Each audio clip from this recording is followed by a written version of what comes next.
റിയൽമിയുടെ Realme GT60 എന്ന പുതിയൊരു smart phone Indian മാർക്കറ്റിൽ ലോഞ്ച് ചെയ്യാൻ പോകുന്നുണ്ട്. ഈ ഒരു ഫോൺ ഇന്ത്യൻ മാർക്കറ്റിൽ ലോഞ്ച് ചെയ്യുമെന്നുള്ള കാര്യം അവർ ഒഫീഷ്യലായിട്ട് കൺഫേം ചെയ്തിട്ടുണ്ട്. പിന്നെ ചില ഫീച്ചേഴ്സും അവരിപ്പോൾ ടീസ് ചെയ്തിട്ടുണ്ട്. അവർ റിയൽമിയുടെ GT സീരീസ് കുറച്ച് കാലത്തിന് ശേഷം ഇന്ത്യൻ മാർക്കറ്റിലോട്ട് തിരിച്ചു വരാൻ പോവുകയാണ്. എന്തായാലും ഈ ഒരു വീഡിയോയിൽ നമ്മൾ നോക്കാൻ പോകുന്നത് റിയൽമി GT60 എന്നുള്ള സ്മാർട്ട് ഫോണിനെ പറ്റിയിട്ടാണ്. നമ്മൾ ആദ്യം ഫീച്ചേഴ്സും കാര്യങ്ങളൊക്കെ നോക്കുകയാണെന്നുണ്ടെങ്കിൽ ഡിസ്പ്ലേ കാര്യത്തിൽ റിയൽമി GT60 6.78 ഇഞ്ചിൻ്റെ 1.5K ഡിസ്പ്ലേ വന്നേക്കാം. ഫുൾ HD റെസൊല്യൂഷനേക്കാളും ബെറ്റർ ആയിട്ടുള്ള റെസൊല്യൂഷനും കാര്യങ്ങളൊക്കെ ഇതിൽ വരുന്നതായിരിക്കും. പിന്നെ AMOLED ഡിസ്പ്ലേയും കാര്യങ്ങളൊക്കെ ഇതിൽ വരുന്നതായിരിക്കും. LTPO എന്നുള്ള ഫീച്ചറും ഇതിൽ സപ്പോർട്ട് ചെയ്യുന്നതായിരിക്കും. അതായത് റിഫ്രഷ് റേറ്റ് 1 ഹെർട്സിൻ്റെയും 120 ഹെർട്സിൻ്റെയും ഇടയിലായിട്ട് അഡ്ജസ്റ്റ് ചെയ്യാൻ കഴിയുന്നതായിരിക്കും. അത് നല്ലൊരു കാര്യം തന്നെയാണ്. പിന്നെ ഡിസ്പ്ലേയിൽ 120 ഹെർട്സിൻ്റെ റിഫ്രഷ് റേറ്റ് ആയിരിക്കും മാക്സിമം സപ്പോർട്ട് ചെയ്യുക.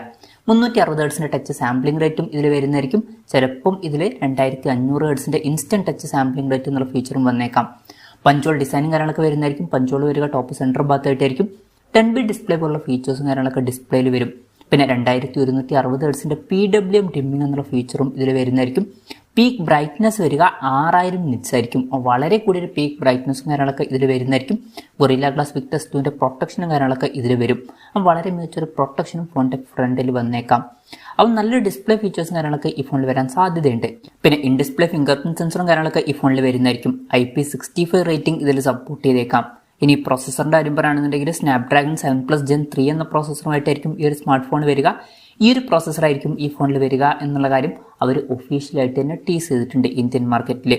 ഇത് അത്യാവശ്യം പവർഫുൾ ആയിട്ടുള്ള നല്ലൊരു പ്രോസസ്സറൊക്കെ തന്നെയാണ്. പിന്നെ 5G സപ്പോർട്ടും കാര്യങ്ങളൊക്കെ ഈ ഫോണിൽ വരുന്നതായിരിക്കും. LPDDR5Xൻ്റെ റാമും UFS 4.0 സ്റ്റോറേജ് ടൈപ്പും കാര്യങ്ങളൊക്കെ ഇതിൽ വരുന്നതായിരിക്കും. NFC എന്നുള്ള ഫീച്ചർ ഇതിൽ സപ്പോർട്ട് ചെയ്തേക്കാം. പിന്നെ IR ബ്ലാസ്റ്റർ എന്നുള്ള ഫീച്ചറും ഈ ഫോണിൽ വരുന്നതായിരിക്കും. അപ്പം ഈ ഫോൺ റിമോട്ടൊക്കെ ആയിട്ട് യൂസ് ചെയ്യാൻ കഴിയുന്നതായിരിക്കും. ഫോൺ പെട്ടെന്ന് നീറ്റായിരിക്കാൻ വേണ്ടിയിട്ട് 3D കൂളിംഗ് സിസ്റ്റം പോലുള്ള ഫീച്ചേഴ്സും കാര്യങ്ങളൊക്കെ ഇതിൽ വരുന്നതായിരിക്കും. നല്ല വൈബ്രേഷൻ എഫക്റ്റിന് വേണ്ടിയിട്ട് X-ആക്സിസ് ലീനിയർ മോട്ടർ ഇതിൽ വന്നേക്കാം. സ്റ്റീരിയോ സ്പീക്കേഴ്സും കാര്യങ്ങളൊക്കെ ഈ ഫോണിൽ വരുന്നതായിരിക്കും. പിന്നെ Android 14 ബേസ് ആയിട്ടുള്ള റിയൽമി സോഫ്റ്റ്വെയർ ആയിരിക്കും ഈ ഫോണിൽ വരിക. ക്യാമറയുടെ കാര്യം പറയുകയാണെന്നുണ്ടെങ്കിൽ ഫോണിൻ്റെ പിന്നിൽ ഡ്യുവൽ ക്യാമറ സെറ്റപ്പ് വരാനാണ് സാധ്യത. 50 മെഗാ പിക്സലിലെ f1.88 അപ്പേഴ്സിൽ വരുന്ന മെയിൻ ക്യാമറ സെൻസർ ആയിരിക്കും ഈ ഫോണിൽ വരിക. ഇത് സോണി IMX882ൻ്റെ സെൻസർ ആയിരിക്കും. OSൻ്റെ സപ്പോർട്ടും കാര്യങ്ങളൊക്കെ വരുന്നതായിരിക്കും. പിന്നെ 8 മെഗാ പിക്സലിലെ f2.2 അപ്പേഴ്സിൽ വരുന്ന അൾട്രാ വൈഡ് ആംഗിൾ ലെൻസും ഇതിൽ വരുന്നതായിരിക്കും. ഇത് സോണി IMX355ൻ്റെ സെൻസർ ആയിരിക്കും. പിന്നെ ഫ്രണ്ടിൽ 32 മെഗാ പിക്സലിലെ f2.45 അപ്പേഴ്സിൽ വരുന്ന സോണി IMX615ൻ്റെ സെൽഫി ക്യാമറയും വന്നേക്കാം. അപ്പം ഓൺ പേപ്പർ തിരക്കുള്ള നല്ലൊരു ക്യാമറ സ്പെസിഫിക്കേഷനൊക്കെ ഇതിൽ വന്നേക്കാം. ബാറ്ററിയുടെ കാര്യത്തിൽ 5500 mAh ബാറ്ററി വരുന്നതായിരിക്കും. അപ്പോൾ നല്ലൊരു ബാറ്ററി കപ്പാസിറ്റി ഇതിൽ വന്നേക്കാം. അതുമാത്രമല്ല 100 വാട്ടിൻ്റെ ഫാസ്റ്റ് ചാർജ് സപ്പോർട്ടും വരുന്നതായിരിക്കും. അപ്പോൾ നല്ലൊരു ചാർജിങ് സ്പീഡും ഇതിൽ വരുന്നതായിരിക്കും. Type-C ചാർജിംഗ് പോർട്ടുമായിട്ടായിരിക്കും ഈ ഒരു സ്മാർട്ട് ഫോൺ വരിക. അപ്പോൾ നല്ലൊരു ബാറ്ററി സെറ്റപ്പും ഈ ഫോണിൽ വന്നേക്കാം. അപ്പം ഇതൊക്കെയാണ് ഫീച്ചേഴ്സിനെ പറ്റി പറയാനുള്ള കാര്യങ്ങൾ. പിന്നെ പറയേണ്ട ഒരു കാര്യം എന്താ വെച്ചാൽ കുറച്ച് മുമ്പ് ചൈനീസ് മാർക്കറ്റിൽ റിയൽമി GT Neo 6 SC എന്നുള്ളൊരു സ്മാർട്ട് ഫോൺ ലോഞ്ച് ചെയ്തിട്ടുണ്ടായിരുന്നു. ഈ ഒരു റിയൽമി GT60 എന്നുള്ള സ്മാർട്ട് ഫോൺ ആ ഒരു ഫോണിൻ്റെ ഒരു റീബ്രാൻഡഡ് വെർഷൻ ആയിരിക്കുമെന്നാണ് ഇപ്പോഴുള്ള റിപ്പോർട്ടുകൾ പറയുന്നത്.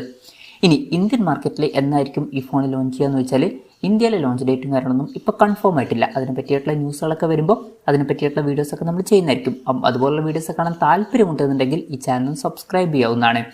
പിന്നെ ഇന്ത്യയിൽ ഈ ഫോൺ ലോഞ്ച് ചെയ്യുകയാണെന്നുണ്ടെങ്കിൽ വില മിക്കവാറും ഒരു 30,000 രൂപ പ്രൈസ് റേഞ്ചിലേക്കായിട്ട് എത്തിയേക്കാം. ചൈനീസ് മാർക്കറ്റിൽ 18,000 രൂപ പ്രൈസ് റേഞ്ചിലേക്കായിട്ടാണ് ഈ ഫോൺ ലോഞ്ച് ചെയ്തിട്ടുള്ളത്. പക്ഷേ ഇന്ത്യൻ മാർക്കറ്റിൽ നമുക്ക് ഒരു 30,000 രൂപ പ്രൈസ് റേഞ്ചിൽ തന്നെ എക്സ്പെക്റ്റ് ചെയ്യാം. ആ ഒരു പ്രൈസ് റേഞ്ചിൽ ലോഞ്ച് ചെയ്താലും ആ ഒരു പ്രൈസ് റേഞ്ചിൽ ഇത് നല്ല ഫീച്ചേഴ്സ് ആണ് എന്നൊക്കെ തന്നെ പറയാവുന്നതാണ്.